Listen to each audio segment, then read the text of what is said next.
Welcome to the Puck Bunker. We are here with our 10th episode, and we're very excited because today we will finally unveil our first ever set of rankings. And we're pretty pleased with how this exercise has turned out. And since we started this thing in October, we both put a lot of hours and hard work. So we are excited to actually get to talk about everything that we've been working on and put some names in a list and get some debate going, and hopefully you guys can tell us why our list sucks or maybe what you like about it as well. We're not too big to hear the criticism, and in fact we thrive on that sort of debate. And so give us your thoughts, because this is what we have to think, and we'd love to hear yours as well. So without further ado, I'm going to get right into it. The way we're going to do this, we've done our top 25 each completely independently.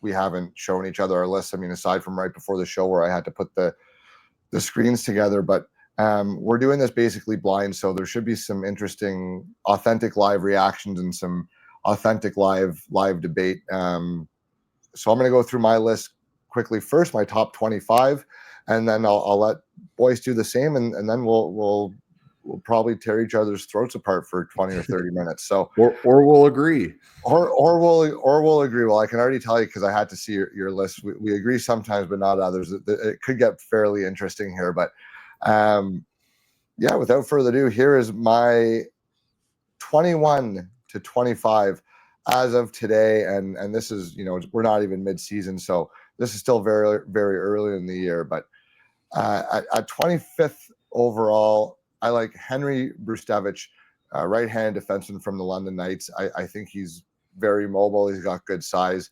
I think he has better hockey sense than people generally give him credit for.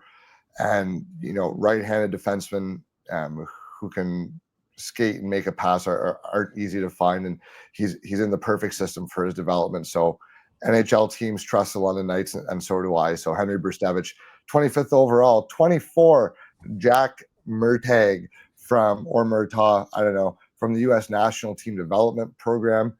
I find it hard to believe that this program won't produce a first rounder this year. They typically have more than one. They typically have several. So this is the best guy that I've seen so far from this team this year. And offensive threat, goal scoring threat. I've got some issues with his play away from the puck, but he does have talent, and he can put the puck in the back of the net, and that gets you paid at the NHL level. So Jack Murtagh, 24. Number 23, Ivan Ryabkin, by far the biggest faller on most lists, I guess, since the season started. He's had a horrendous start to his season with Dynamo. Just can't seem to get it going. And last year, the big thing is he had talent, but he had the effort level to go with it. And this year, I've just seen flashes of the talent, and the hardness has kind of disappeared a little bit. So still got first round talent, and he's got much more ability than the 23rd overall pick usually would. So Ivan Ryabkin, he could move up or down 15 spots, honestly, from this point to the end of the year.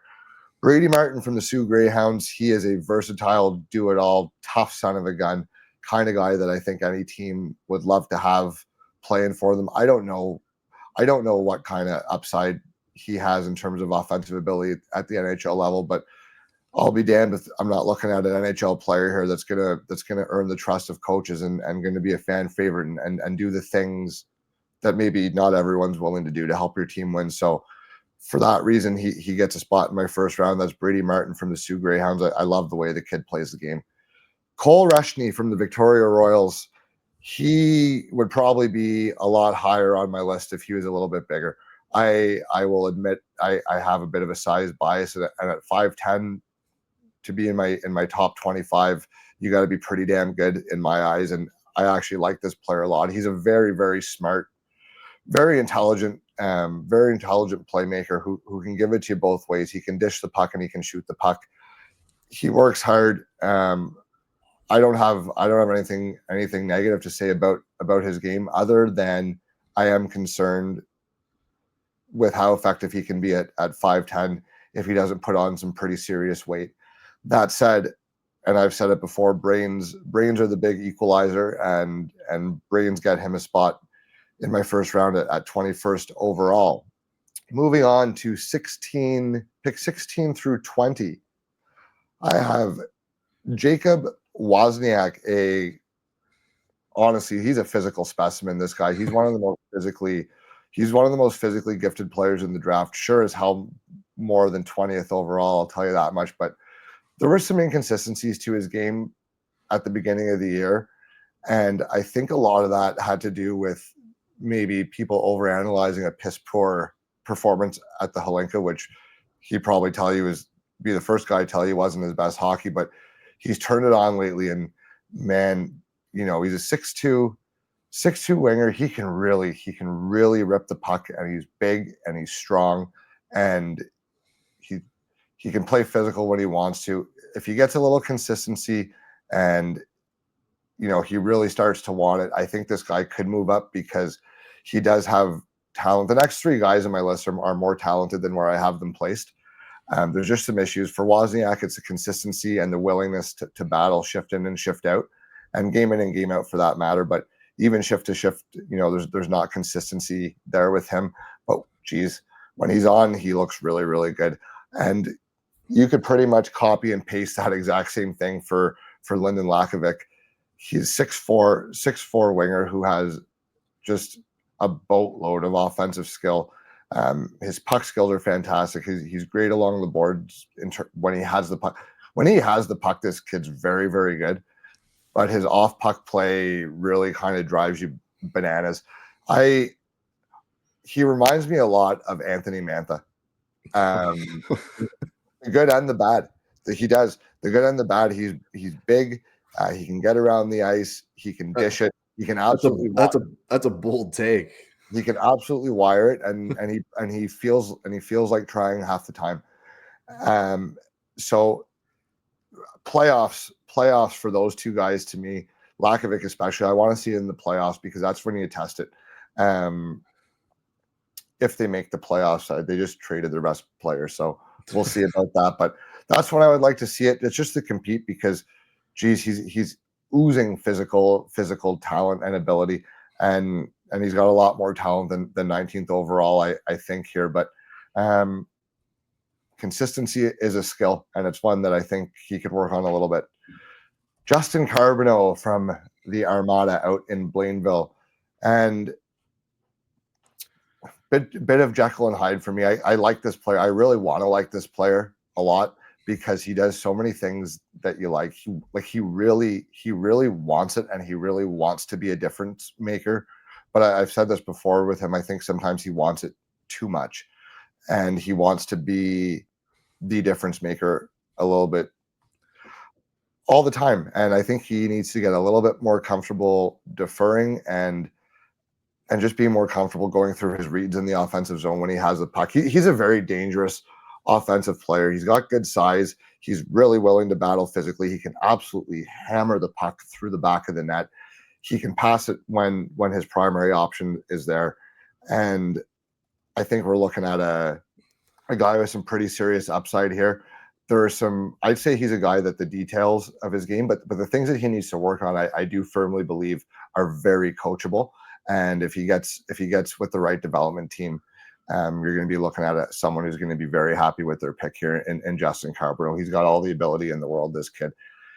Blake Fiddler, massive specimen. There's only so far. I don't care. I really don't give a shit what his offensive upside is. Frankly, I don't. He's excellent defensively. He makes a good first pass. He reads the game well. He's got a hard shot. So he might put up some simple man points in the NHL and be a complete nightmare to play against. And I want this guy in game 83. I don't really give a fuck what his stat totals are going to be in the first 82 games. This guy is just a hockey player, man. And I would not want to. I'd rather play with him than against him. And there's only so far a sure thing 6'4" right-handed D who can skate, pass the puck, and hit guys is going to drop. So Blake Fiddler, I'm not looking at your stats. I don't care. I love this kid. Kayshawn Aitchison, God, Keyshawn Aitchison, one of the most entertaining players in this entire draft class. And you'd go watch the game just to watch him play because he's always involved. He's always getting his nose dirty. He's getting under guys' skin, and he's got the skill to go with it. He's not just a pest. I'd actually like him to be a little bit bigger for the way that he plays. I think his balls are bigger than his body, but I don't have a problem with that. He looks like he's more than willing to back up whatever shit he causes out there. So I'm not worried about that guy's size at all. He's an absolute tank out there. Excellent in his defensive zone. He's another one with some, I think, a little bit of underrated sneaky offensive ability. I don't think he's going to be lighting the world on fire as a 60 or 70 point defenseman, but I think he's going to be more than capable to play on a team's second unit and probably play on their first penalty killing unit and probably play on their first or second pair at even strength. The only thing you'd change is maybe you'd make him a righty instead of a lefty, but that's being pretty nitpicky because he's a heck of a hockey player, and there's not many guys. There's one guy I think maybe with a higher motor in this draft class, and we're going to see him. We're going to see him very shortly on my list. But he's in the top 3 for me in terms of his compete and his motor and his work ethic. And when you have those 3 things, and you have the willingness to battle, and you have the natural skill and hockey sense and ability to go with it, I mean, we're looking at a guy who's going to play a long time in the league. So that's Keyshawn Aitchison at 16th overall. We get into the top 15. And this is I knew. All right. This is wow, indeed. This is where we're going to start having probably some pretty hearty debates here. At 15, I mentioned a guy that had, I said top 2, and then I hesitated because Carter Bear deserves to be in that top 3 in terms of his motor and his work ethic in this draft class. The kid's all over the ice. He gets involved in every way he can. He's one of the few top prospects that's a threat on both special teams. He's got 3 shorthanded goals or 3 shorthanded points this year. So whatever you want from him, he's going to be a plug and play type of guy. I think now, honestly, my worry with Carter Bear is he might get pigeonholed into as a third line guy because he makes the league too soon. Because his details and his work ethic and his mobility, and he's so solid in so many areas that I think he's going to be able to play sooner than later. Add that to the fact that he is already 18, he's a late birthday. I think we're looking at a kid that might only need 2 more years of development before he's ready to play. And sometimes that actually hinders your offensive development by playing too soon. That said, I think third line's the absolute floor for this guy, and he's going to be able to play on both special teams for you. I like his upside as a top 6 winger. I'm not sold on him as a centerman, which he does play sometimes, but personally at 6 foot, I'd like my center ice to be either a little bit bigger or a little bit more dynamic than he is. But aside from that, this is a guy with some serious offensive upside, and I think some underrated ability as a two-way player. Jake O'Brien. Oh, Jake O'Brien. I really love this guy, but I have some reservations about how effective he's been at 5-on-5. I think he's done a lot of damage this year on the power play, which you love to see because you got to have guys putting up points on the power play here. But I would like to see a little bit more 5-on-5. I bumped him down a few spots recently, but I still think he's a top 15 pick. I love the way he reads the game. He's one of the sickest playmakers in this entire draft class. He's so creative with the puck on his stick.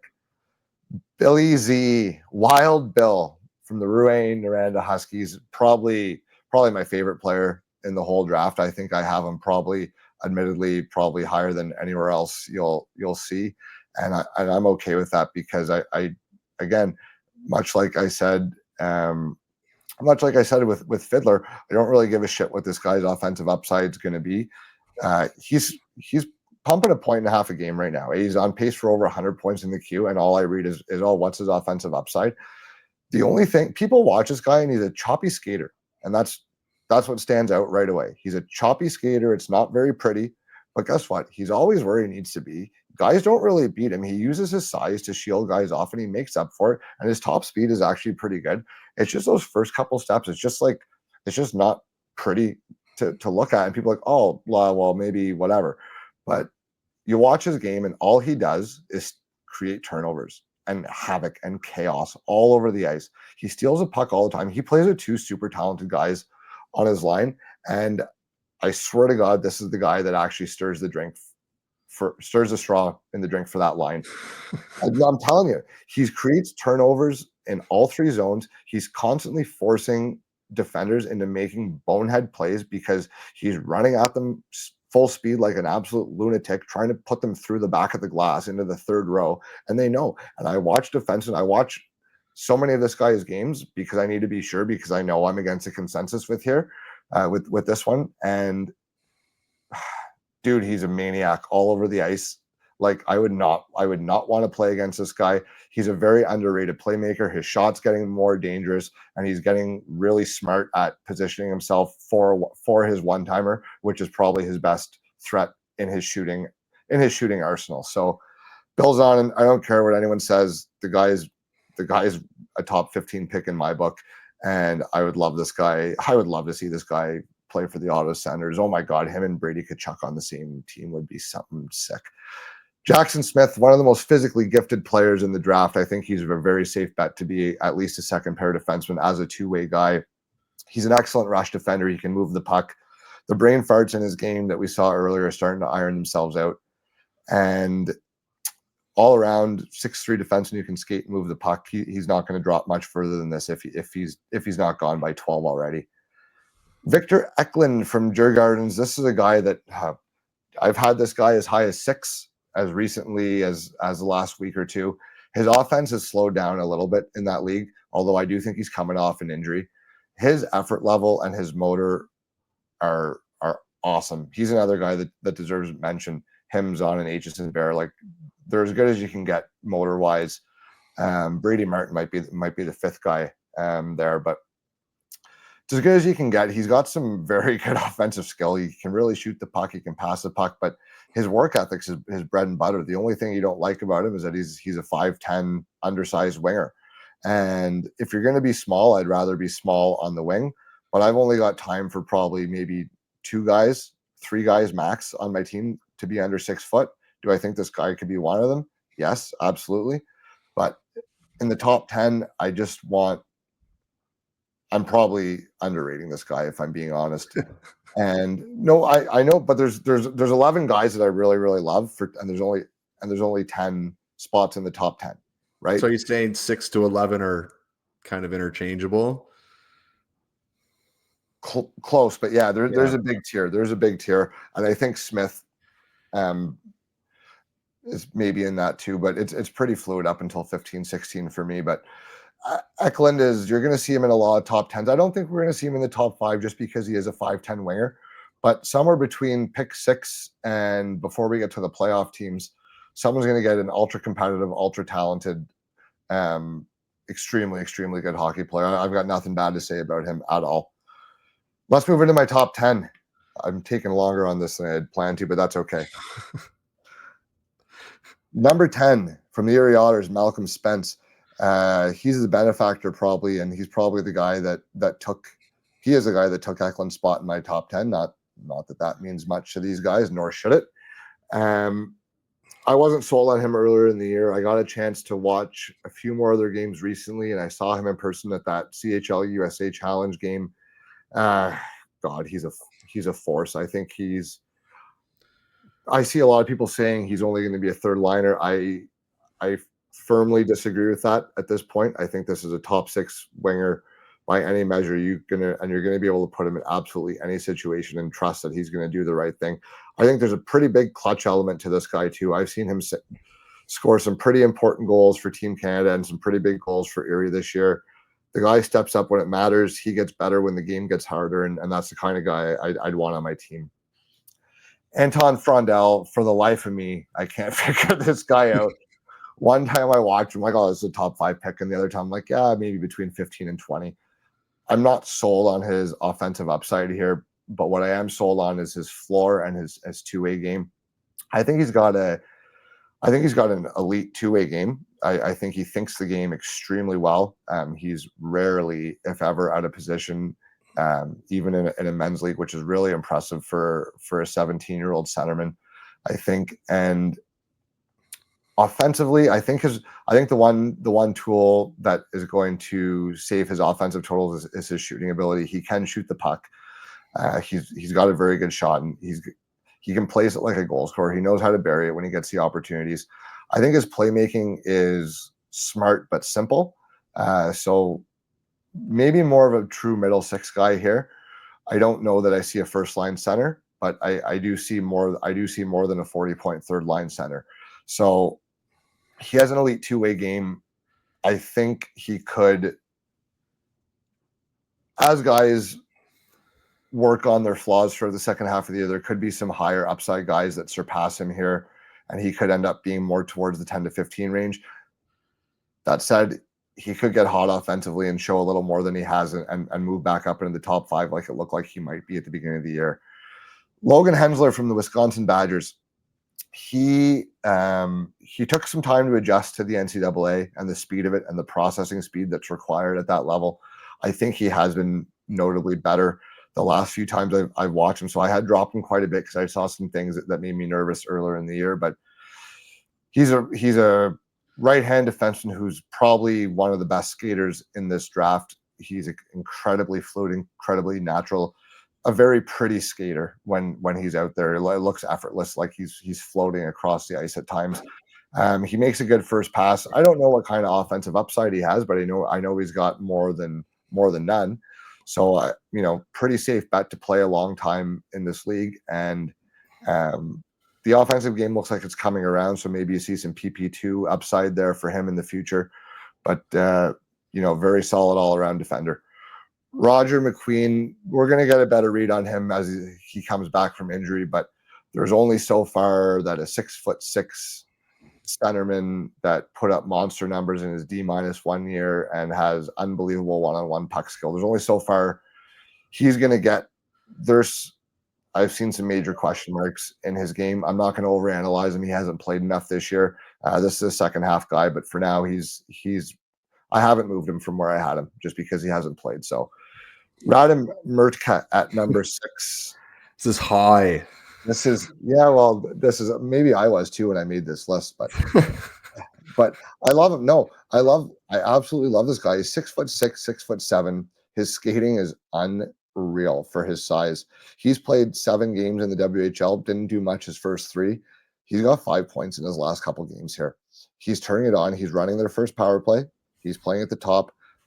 I know it's junior, Darren. Don't give me that look. I don't even need I know. Yes, I know it's junior. He's not going to play power play at the NHL, but I'm seeing a lot of he has zero offense comments out there, and I don't believe that at all whatsoever.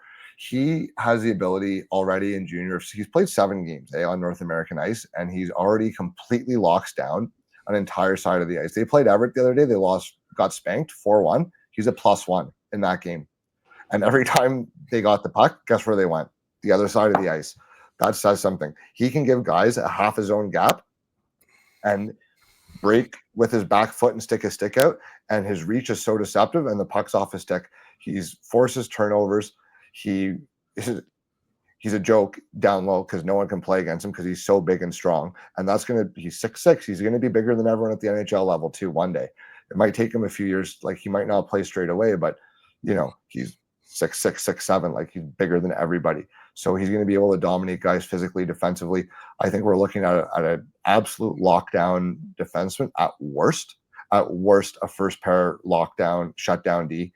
And I'm watching this guy, his agility and his puck skills are fucking good for a 6'6" skinny teenager. Like, they're really, really good. And people need to start paying attention because he actually does have ability. He fires passes very crisp. He doesn't send muffins. He doesn't push passes. Like, he snaps them to guys to the point that sometimes they hit the blade and bounce off. Guys can't take them. So NHL guys won't have that problem. I think his puck game is very underrated, and he made the right decision coming over to the CHL. He's going to flourish the second half of the year. Watch him fly up the list.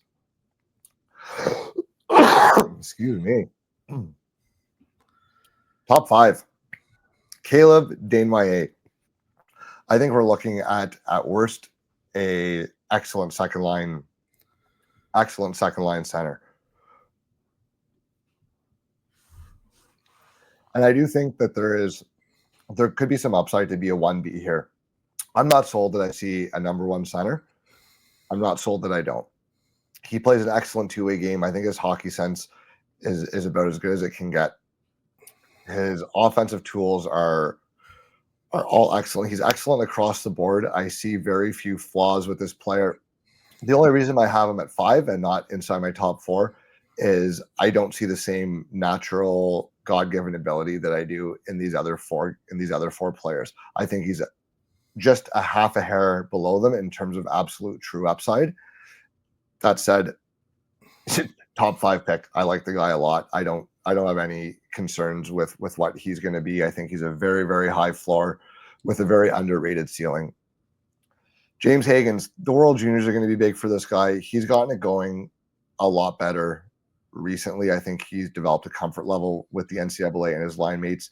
He's shooting the puck a little bit more, and he's finding the back of the net a little bit better. That said, he's still 5'10", doesn't have much of a two-way game, doesn't have much of a physical game.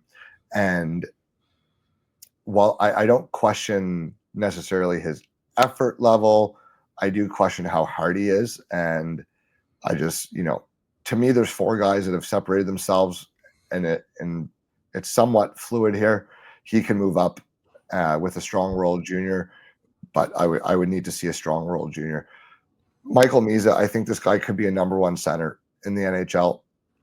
I think he's dynamic. He's electric. I think he's an underrated defensive game. He's a turnover machine, and he can create plays out of absolutely nothing. The only reason that I have him 3 instead of 2 is that Porter Martone is the best player in this draft inside the offensive blue line. And when a lot of, especially in the playoffs, you're seeing a lot harder goals. You're seeing a lot more gritty goals, grindy goals, scramble goals that come from 5 guys in a scrum in the corner, and all of a sudden the puck pops out and it's in the back of the net. You're not seeing as many skill goals in the playoffs, especially it gets deeper in the playoffs. He fits the Florida Panther blueprint to a T, and they bullied their way to the Stanley Cup last year. And I don't care what anyone says, big, tough, strong hockey still plays well in June. And that's what I'm looking at with this guy. His hands and his physicality are an unmatched combination by anybody in this draft class. He can do it in the mold of the Kachucks, and he might be more skilled. Maybe not quite as tough, but maybe a little more skilled, at least maybe than Brady. That the Kachucks are 2 of the top, 10 at least, minimum, 2 of the top 10 wingers in the NHL. Anybody would love to have them. If this guy is even close to that, he's deserving of being a second overall pick. So Porter Martone, I don't care if he's a little bit slow. Matthew Schaefer, this is the best player I've seen in the draft, full stop. He's dominant. This is a future Norris Trophy winner. He's elite at both ends. I've taken up a lot of time here, boys. I'm going to let you get to your list, but Matthew Schaefer is number 1 in my books pretty solidly. Darren, you're up. 25 to 21. All right. Well, hello, everybody. That was great, Rocco. Good to hear from you. So I'll start. We're a little different here at the end. So I have Cameron Reed, 25th. I've seen him enough now. I like that there's a bit more offensive upside than a lot of the D, maybe above him. I think that's, what teams will be interested in. Again, sometimes a little bit worried about what he's actually elite at, but he's pretty good at everything. And if, teams believe that his offensive upside, is pretty high, I think this is probably the right range to really get picked. I'm going to go see him on Sunday. So I'll have again, that might influence where he is as of Sunday, but yeah, I really liked what I've seen from him lately anyway. He's been dominating games, controlling the puck, controlling play. So that's really good to see. 24, I have Kurbin Limitov, and he's out of Russia. So he is a gigantic defenseman who I want to say he's kind of a puzzling player to watch because he's humongous. He hits guys. He actually has pretty good offensive ability, but but he's just not. I want to say the details of his defensive game are not totally there. However, we're talking about a guy who's 6'3", 6'4", that is a complete asshole to play against. I think a lot of teams are going to be interested in that package, and he's not a terrible skater either. I mean, that's again, especially again talking about kind of the lack of offensive upside with maybe some of the other D. Whether Rocker disagrees with Mirka or not. Again, I feel teams, when you see a defenseman that big and have some offensive potential, it's really hard to turn that down, especially later in the first round. I think some teams are willing to take a shot on that. So I like him. I like what I've seen. I'll be watching him a bit more. I know he's down other people's rankings, but he's pretty intriguing. So I have Brady Martin, 23rd. I mean, we've talked about him. Very high floor player. I think this guy will play in the NHL. I think he'll be a good player in the NHL. I just don't think he's, going to be driving play, driving offensive play, stuff like that. But I mean, he'll play on someone's third line, be really effective. Even that CHL game, again, the goalie scored is literally the goalie mishandled the puck, and look who was right there to get the puck. It was, Brady Martin. He's just, kind of in the right position a lot of the time. So I'm a little higher than you on Brustevich. 3 spots. Yeah. Now, again, I've seen him a bit. I think he's, again, I've heard, again, it's the right-hand shot. He can skate pretty good. He's decently sized. He's not soft. So checks a lot of boxes that teams are looking for. He plays with an elite partner now, but I mean, again, they use him to carry the puck up the ice just as much as they do with Dickinson. So it's not, I don't think he's being carried by his D partner by any means. So again, I actually also think there's a little bit more maybe offensive upside than some of the pundits have been saying with him. I just don't think they really need him to be that offensive. I mean, the other partners, the ones kind of floating for offense right now, I think you'll see next year that he would put up about, more points next year. I think that's entirely realistic. I really like him. I think he's really undervalued by a lot of people. I think by the end of the year, he'll probably be valued accordingly. Just London will probably go far in the playoffs. They'll be in the media. I think that'll help him. Sorry, go ahead. Bonk and Dickinson are about to be away for a long time. Exactly. Here. Yeah. Well, now's going to be his chance. I'll let you carry on. Well, and last year, what happened last year too is, London lost a bunch of guys again to this tournament, and then you have Sam O'Reilly basically dominated for 2 or 3 weeks without them and moved way up the board. So I think this is kind of maybe a similar situation to that. He's going to be, playing, the 28 minutes, that 28, 30 minutes now that, Dickinson was. I think that's so you might, again, if they go on a pretty good stretch here, you probably going to see him move up most rankings. I have Reshny 21. I am going to say, though, again, it's kind of the same thing as you. I'm worried about his size, and I'm worried a bit about his skating. If he was faster, too, I'd probably move him up as well. But I'm going to say that he is a better player than a bunch of people on the board as of right now. I think he's a better hockey player today, December, what are we at? 13th, 12th of 2024. And so I love his offensive upside at 21. I think that is a great spot to take him at if you're any team, because I do think there is potential here that this guy hits. He has that good of offensive ability. There's not many guys in this draft that can control play, that, drive play. And again, there's even people in the top 10 that, again, I would say don't drive play. He does. Now, whether that would translate at the next level, that's, another question. But I do like that potential there. So I have Justin Carbonneau 20th. Again, kind of the same. We've talked about kind of the flaws I'm worried about. The actual potential offensive threat is there. He's a good shooter. He can skate. He has, good hands. It's just the decision-making doesn't. I have trouble with, when the decision-making doesn't kind of match up the skill level. I mean, he makes a lot of plays that aren't the smart decision, and it just, plays. Yes, he scores a lot of points. A lot of plays also die, just, from other decisions that he makes. But again, there's potential there. He works hard from what I've seen now the last couple of times. He definitely works hard. I think so. I think there is some potential there that you could work on the details of his game and it might actually translate into something. Again, I just worry if that doesn't, is he going to make the NHL? Like, I really do worry about that part because the things that he doesn't do so well will make it kind of difficult for him to make the NHL. Because again, I don't think there's a lot of attention to detail defensively.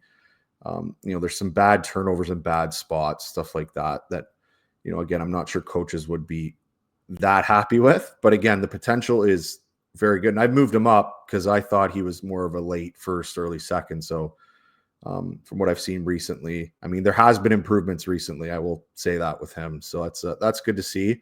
So I have Wozniak 19th. Reason I have him above Carbonneau, and they kind of have some, they have some flaws, but again, I really like what I've seen from Wozniak lately. He's actually using the body a lot more than I expected to see from, what his reputation, I guess, kind of was, that he was inconsistent in that. He's a big man that uses his body, and another guy that can kind of control play, and he can control possession when he is wanting to play. And I think that's really hard for a lot of teams to turn down when there's a guy who's 6'2", 6'3", who can see the ice well, who's a big body, and he's willing to hit guys. And he can shoot the puck. Like, he has a really good one-timer. He can shoot. I mean, there's high skill level here, and there's high tools that teams will – like, I don't know how you can turn this down outside. I don't know how he would make it through the first round and not be picked. With that.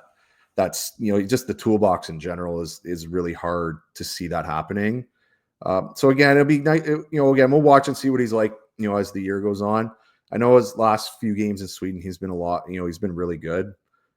The underlying numbers kind of match, what the eye test has been saying with him too. He looks a lot better. So I've moved him up. I have Zon in 18th. I think he's a good NHL player. He works hard. He's physical. He goes to dirty areas. I just don't think he's going to drive play. That would be kind of, why he is where he is here. And I think there's, teams might maybe target some defensemen, instead. I'm not sure if he's a center either. He could be. But, again, your floor here is that he's a winger. It's going to play third, second line for you. And you're going to have a good player here that works hard. Atchison, I have 17. Again, he's not as big as some of these other guys ahead of him, but I mean, he works hard. I think he's, very patient, very quality defenseman, and he's a complete sack of shit to play against. So I really like, I'd be happy to take him here. I think he's undervalued a little. I might even have him undervalued a little bit. I think he's a good player. And every time I've watched him, he's been very noticeable. From an entertainment perspective, I think he's probably number one in the draft, actually. I find him quite entertaining. Jake O'Brien, 16.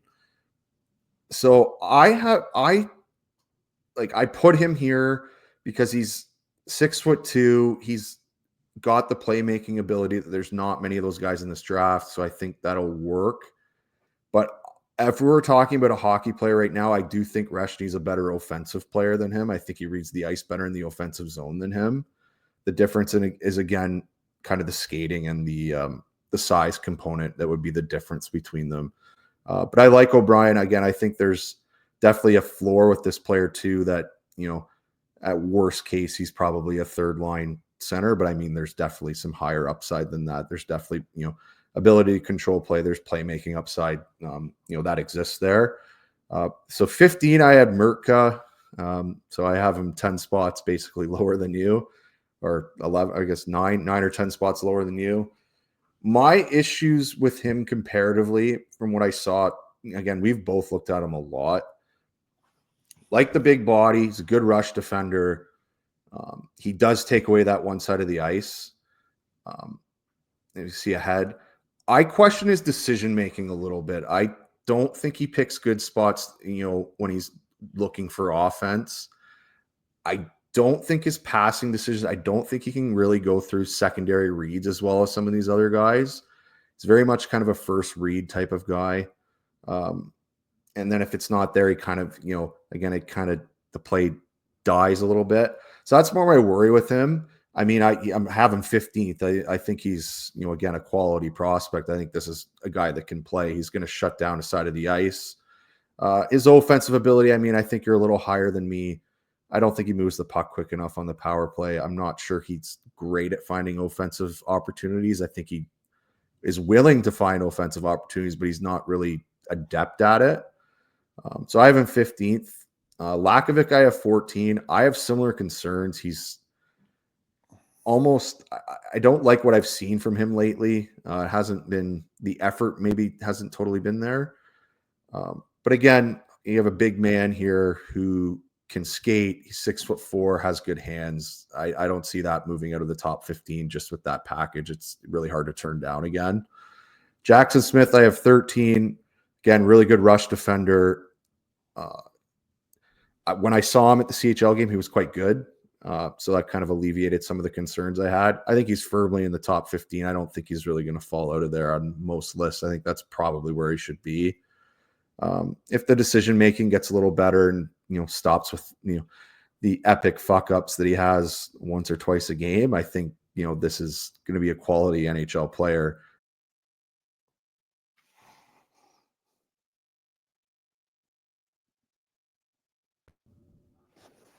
Sorry. So I think Smith is a quality, I think he'll be a quality NHL player. I think, if he can get rid of those mistakes, there's a lot there. I do question his skating maybe a little bit, and that's why I have Fiddler above him. I actually think Fiddler's a better skater than Mirka. I also think that he is the best rush defender out of those, I guess, these three guys. I really like his rush defending. I actually like his decision-making as well.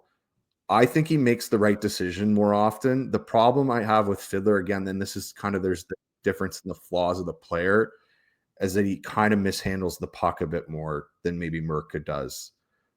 So I went with the decision-making factor. That was kind of my, what I went with there. I mean, I'm sure, again, we'll see how it goes maybe as the year goes on. I also have the advantage of seeing Fiddler live, and I thought he looked very much like an NHL defenseman when you see him live. He moves like one. He does a lot of things well, and I think he'd be a great insulator type. And as you said, you get him into a playoff setting, I think that's really good. The other thing is too, I mean, he was the captain of the under 18 roster for the US. I mean, he does have some leadership qualities, it looks like, which is, nice to see there as well. I have Frondell 11th, and I question the offensive upside a lot. I think there's a good floor here of an NHL player, but I've seen him play at multiple levels that he should be dominating at, and I'm just not seeing what I need to see out of him. So, I mean, there's a good prospect here. I mean, that could develop depending on, where teams want him to go, but that's kind of why I have him 11th. I just don't see maybe the offensive upside of other guys that are going to be above him. So I took Bear 10th, and, again, speaking of Frondell isn't really that much bigger than Bear is, like, in terms, yeah. And you get the kind of misconception that, Frondell is, the bigger athlete here. And I like Bear's effort level better. I like his playmaking better. Like, I think there's more offensive upside here than there is with Frondell. And I've really liked how I think he's been progressing a little bit better in this, in this draft year. I mean, he's been unbelievable the entire year, whereas there's been some highs and lows with, maybe Frondell and some of the, other forwards here. So I really like the path he's on, and we'll keep looking at him in the new year. But I mean, I love effort level guys, and I'm a big fan of him. Malcolm Spence is 9th. Again, another big effort guy. He's a bit bigger than Bear. Now, he doesn't have maybe the offensive numbers that Bear has. He also, again, we looked at actually this recently. Spence only has 5 power play points this year, and he's still averaging well over a point per game. I like that. I think that means he's dominating 5-on-5. And the other thing is, too, I've seen him play in the CHL game, and he was the one who got put on the line with basically, he got put on the line, or the power play, sorry, when it was, Desnoyers, Martone, like they were all out there, and he was the guy they put on the power play with them. And even in that series, he looked really good. Just everything he did was, he looks like a guy that can play with good players. Now, again, there's a good floor there for him. I do think there is maybe a higher ceiling than maybe, Bear, even just because he's a bit bigger. I feel like he could play on a second line or even a first line. He could play on a first line with a good centerman and be quite good. Logan Hensler, I have 8th. I really like his skating. I think he's I think he's actually a better skater than Schaefer is in terms of maybe straight line speed, and just in general that way. Now, again, they're not comparable in terms of a lot of the other parts of the game. But again, I don't see teams turning down, that type of skating, especially from a right shot defenseman that early in the draft. I don't see that, really falling. And again, his offensive upside isn't great, but I do think maybe teams will say, "Wow, he can skate. We can, maybe develop that." I think that's we've seen that before. I have McQueen 7th. I'm not gonna lie, we haven't seen him in a while. I don't really like that I have him there. But I mean, he's a massive centerman that has offensive upside and great individual skill. So I don't see teams really passing on that. Would I take him at 7? Maybe not, but I don't see other teams passing on him there. And again, we'll see what he's like when he's healthy. I mean, he can shoot again, you're that big, and you can shoot the puck and you have those skills. It's, there's a longer development path for that guy too. It takes bigger guys a bit longer to develop. So we'll give him some time. I have Eklund 6th. I mean, he's playing pro. He's doing well in pro. He is a smaller body, but he works hard. I like the way he plays. Could McQueen go ahead of him? Could some of these other guys go ahead of him? Maybe yes. But I like him there. I think you're getting a quality player there. And then we're on to our top 5. So Jesus, Darren. Okay. Here we go. So I'm going to go against the grain here. Really? Well, you don't say. Well, okay. So we talk about having issues with size all the time. Yeah. We do. Hagens is small. Yes. And not many people are really talking about that. That I worry. I don't know if he can play center, and I don't know if he can play as a number 1 center in the NHL. If he's not going to be a number 1 center in the NHL, say he's going to be a winger, is that comparative to these guys? Is that a top 3 pick?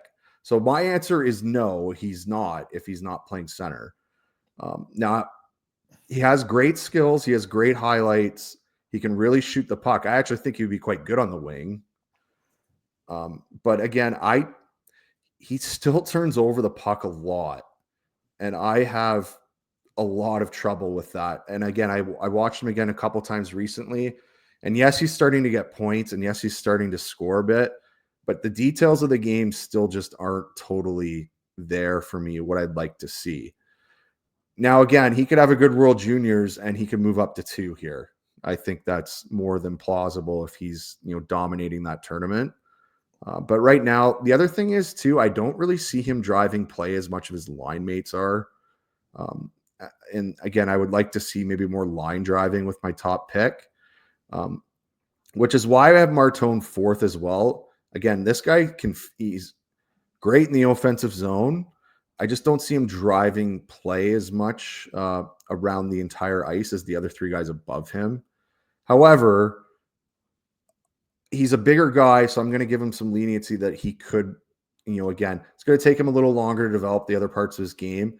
I also question his skating, though. Like, I have a lot of trouble getting past his skating. He's a step slow at times, and it causes him, it gets him into trouble even at the OHL level. So I do worry about that at the NHL level. I don't worry about his offense, though, at that level. I think, he'll be able to put up points. You put him with a good centerman. I mean, he'll play in a power play. He'll get, I think he's a good prospect. I think there's a lot more development for him too.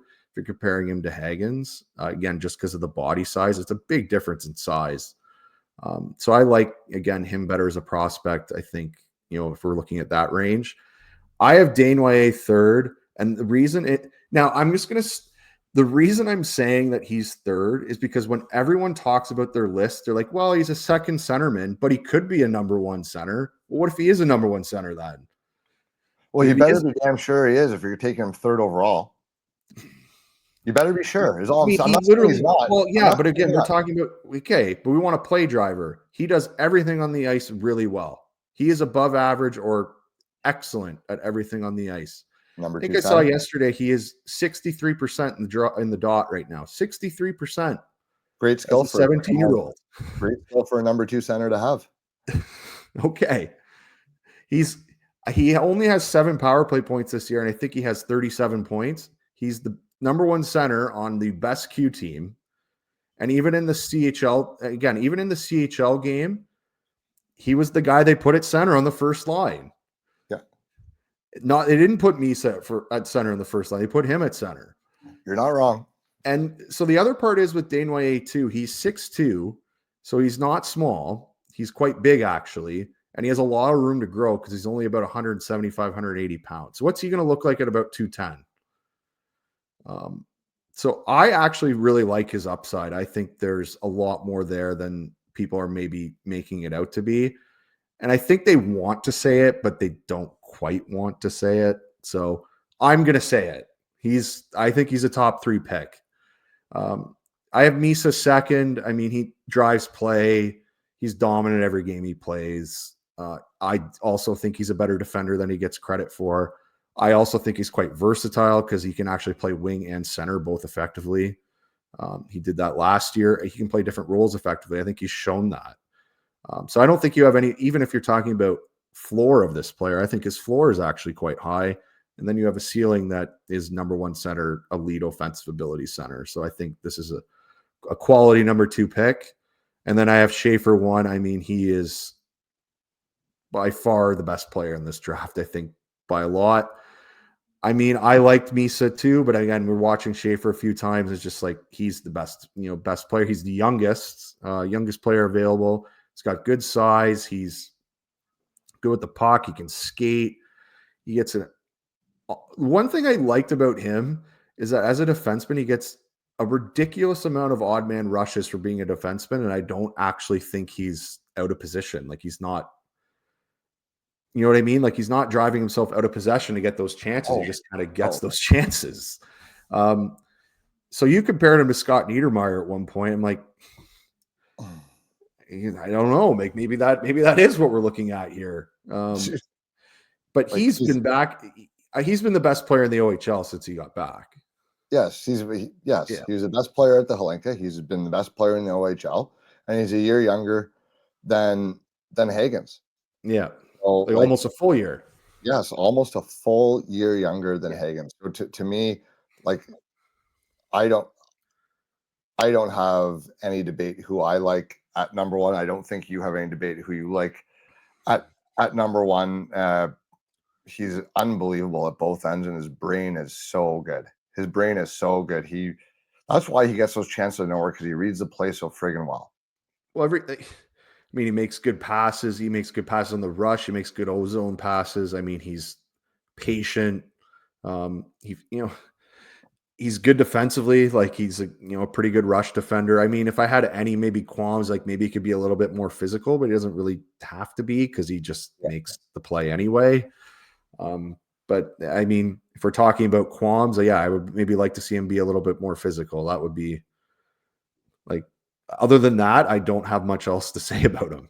Like I don't know what else people would be looking at and be like, oh, I don't want that guy. Nothing. There's nothing wrong. No flaws. Dude, he's awesome. I don't hate. I mean, I kind of hate Desnoyers at 3, but I don't hate it at the same time. Like I don't think that I've seen the difference between Desnoyers and the other 4 in my mind is their highlight reel. And I just think that Desnoyers is just a half a hair below them in terms of high-end natural ability.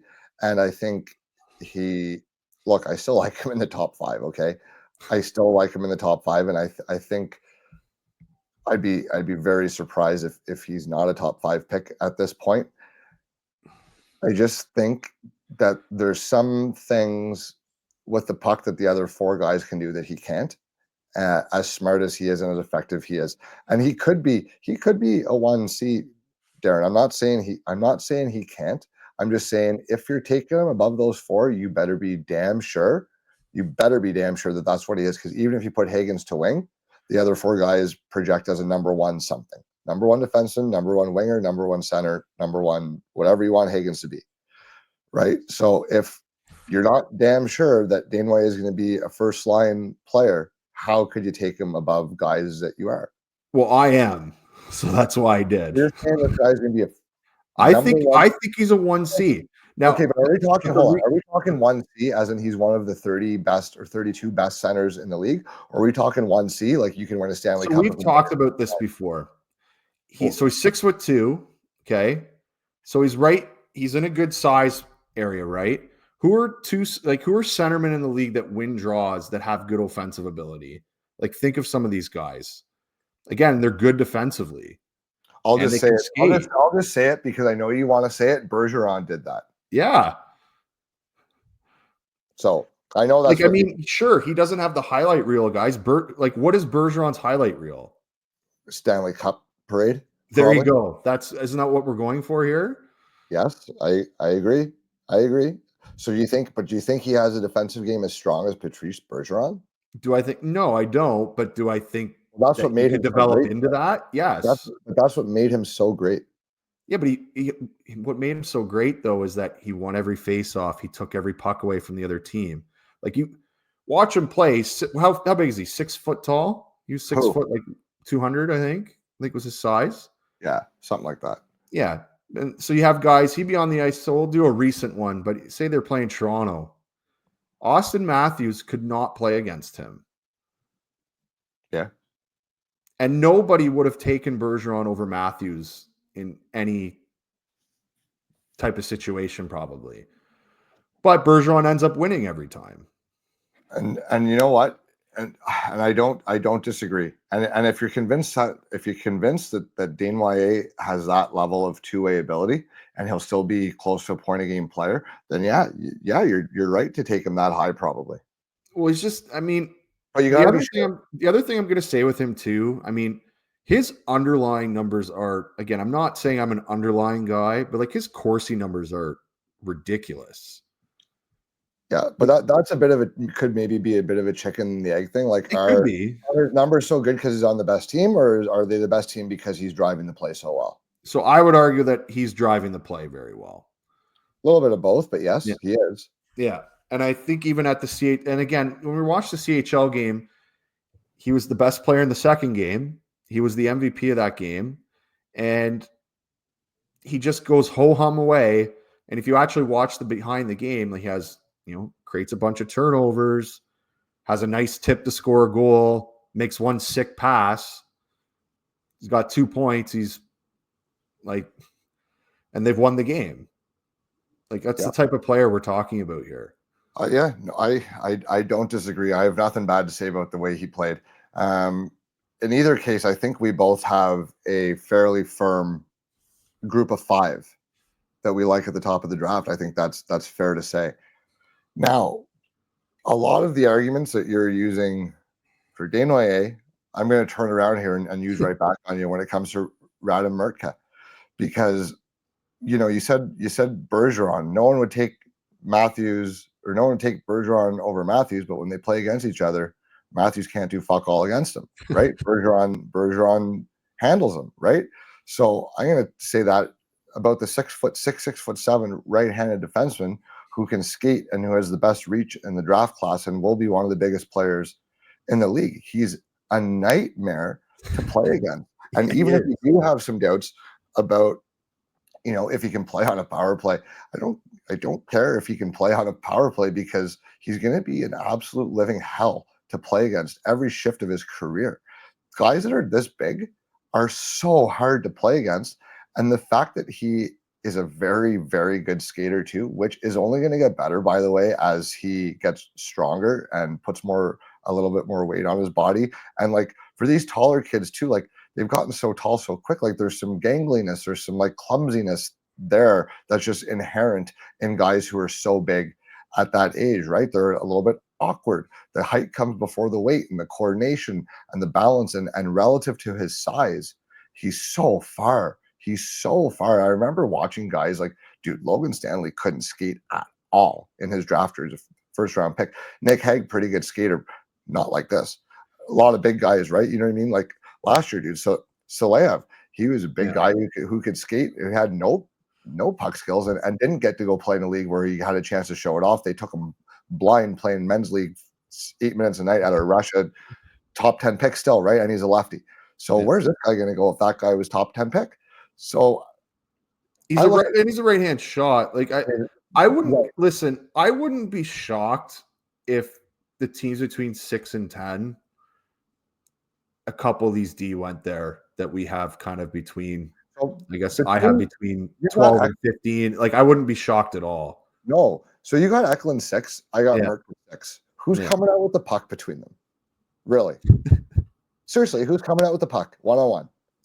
Could, but I think Eklund would outwork him and maybe get the puck that way. I mean, I liked what I saw from him. Like he's smaller though. You're all right. Yeah. And I like Eklund too a lot. Yeah. That's how I did that. I'm like, because I had Eklund higher than Mertka because he's, so skilled and offensively, and he's so fun to watch and easy to cheer for. But I'm like, okay, 1-on-1, really, 1-on-1 in a corner in the playoffs. Who's coming out with that puck? I have a hard time not thinking it's Mertka. Well, I do. Again, I think Eklund's like a decent skater too. I know Merka's a good skater as well. But it is really hard to get around those big defensemen that have. So, in terms of what you're saying, I had the same idea with Fiddler. I just liked Fiddler better. That was just kind of my answer to it. But Merka is bigger than him. And I don't. That's one I'll go to bat with you. I know you don't agree with that, but that was. Again, it's the same thing, though. Like he can't move the same way Mertka does. Oh, I disagree that he can't. I think he can. He looked great at the CHL game the way he was moving. He does. Merck's 2-3 inches bigger, and he's just as good a skater. And he's probably better with the puck. He's better with the puck. I don't think he makes better decisions, though. He's 7 games into playing North American hockey, dude. Well, we've watched him at multiple levels, though. He was a superstar at the Holinka. So was Fiddler. Merka was better. They were the 2 best guys. Well, Schaefer might have been the best. Well, other than the 2 best guys not on Canada, anyway. But and again, we're arguing now. Like all these guys, anyone that's on this list in front of your face right now, we like these guys a lot. Okay, we think they're top 20 picks. So if we're arguing, it's not to chirp one guy or the other, but we're going to argue a little bit. But I don't know. I would take the guy. I don't know. You got 2 guys, and one's bigger with a better puck game, and the skating is arguable. Who's better? I guess since we're arguing about it, I guess it's arguable. But I don't know if he's bigger, he moves the puck a little bit better. I think there's more. There's a little more upside there with just as high of a floor. That's my thing. Yeah. But I mean, again, I wouldn't be shocked if any of these D moved up. Like that wouldn't. No, and one thing I noticed last year, so last year was cool because there pretty much was a consensus of 12 guys, more or less, that actually did end up being the top 12 pick, right? And when I say consensus, not necessarily, but 12, 14, whatever. There was a group of guys. Yeah. The defensemen all went, all in a row, basically, but they went after the guys who look like first-line forwards. Yeah. So and you have Levshunov second. I guess Chicago thought he was the next best guy. So the top 3 is usually like they're just the best players, regardless of position in most drafts. But it was interesting to me that we talk about all these teams need defensemen. It's hard to find defensemen, especially in the playoffs. And then all these forwards go ahead of them. But it was the forwards that had like line 1 upside, and then it was all the defensemen, and then it was all those forwards with second line upside that went afterwards. Well, that's kind of what they have to like I again. just found it interesting. I'm Yeah. not saying right or wrong, Well, but I mean, that makes sense if you think the guy's going to play on your first pair or, even your second pair. Like, I think that kind of makes sense. Like, that's more valuable than the second line, forward probably to them. I think like, Yeah. Like, yeah. So the D, especially the righties, could move up. And honestly, the other thing I noticed last year too is that the three, they basically went in an order of size. yeah. Right? From, Levshov went second, but then you had Yakimchuk bigger than Perek, but both righties, and they went next. And then you had the three lefties in order of size. Yeah. And probably opposite order of offensive upside, which is kind of funny, but they went Salev, then Dickinson, then Bume. Yeah. So I do think that I do think that like the teams, they've shown us the last few years that that's where they're going back to that direction of not just the most skilled, but they want the most skilled big team. Yeah. Who else do you not like here in this order? We have a lot of guys in the same. Most of them are similar. I mean, we have Lakovic in different spots, but my reason that I have him above you is more where I think he's going to go in terms of. Well, you have him above me because you got Mertka wrong. Yeah. Oh, okay. But the reason, again, it's a 6 foot. It's tough. Lakovic over O'Brien, eh? I don't know about that. Well, it's the 5-on-5 stuff. Like, he's great in the neutral zone. Like the way that O'Brien. What does Lakovic do 5-on-5 other than float the fuck around? He's bigger, but that kind of plays into your Merca argument, right? Like I think he's, like that's. Yeah, but I'm not worried about Merca's work ethic. Well, I'm worried about a couple guys' work ethics, but yeah. But again, the reason with O'Brien that I'm worried about is I think he's very good in the neutral zone. He's very good on the rush. He's good on the power play, but then when he's in the zone, kind of 5-on-5, like he's not. I want him to create more offense. Like I just always am wanting more, and I don't think it's an effort thing. It's just and he's playing well. It's just I see him and I feel like I want a bit more. Like I feel like you can bring more, and it's not a lack of effort thing. It's just I feel like there's more there. Yeah, no, and I mean I have him at 14. We have him in the same spot, 14 versus 16. It's in the same range there. So I agree. I love the package of his toolkit, and when he looks good, and he looks good, dude, he looks like a top 10 pick. Yeah. You see the upside there, and you see a lot of potential to be a really, really good point generating centerman, playmaking centerman. But I would like to see it a little more regularly game to game. I agree with that take. Yeah, like I mean, even so again, I spoke about Reshny, right? With comparing him to O'Brien. Like I've actually been more impressed watching Reshny play right now than I have been O'Brien. And I would say that they're kind of similar type players, like they're very pass first type guys. Yep. I do think O'Brien's the better prospect. But I would like to see O'Brien, like I haven't seen O'Brien yet kind of manipulate a game, kind of how Reshny has. Because a couple of these times I've watched Reshny, like he just has the puck the entire game and like they can't get it off him. And he just makes the right pass. And he could shoot the puck more. O'Brien still doesn't shoot the puck enough for me, which I would maybe like to see as well. But I mean, again, he's a really good player. I would just like to see more. If I do see more, like I'll move him up. Like and I'm complaining about a guy. I think he has 100 career points. He's the fastest player in their franchise to get 100 career points. Right. Like he's really good, and he can play. He plays center too. Like I do think he can play center, whereas I don't think Reshny could maybe play center at the next level. I'll tell you what, O'Brien, up until the last week or so, I had him in my top 10, honestly. But that is, I just want to see it more often as well. But I do think I think there's probably more upside in O'Brien than Zonin, Smith offensively. Probably Spence and Frondell as Yeah, well. I'd agree Definitely, with that. definitely those two defensemen. Like O'Brien, in terms of offensive upside, is probably between 6 and 9 in this draft. In Yeah, terms there's definitely offense. There's a lot. He has a lot more offensive upside than some guys ranked above him. Yes, yeah, I don't think that's I could see arguable. I could see a 70-point center here. Yeah. Now again, I mean, we go the other way with it. He's really good on the power play. So, like, I mean, that's a good sign. Like, he can play power play in He's the NHL and he'll put up points. excellent. He's Yeah, excellent on the power play. exactly. So, I mean, you can see it. And I think he's responsible enough too as a centerman. I don't think he's irresponsible. I think I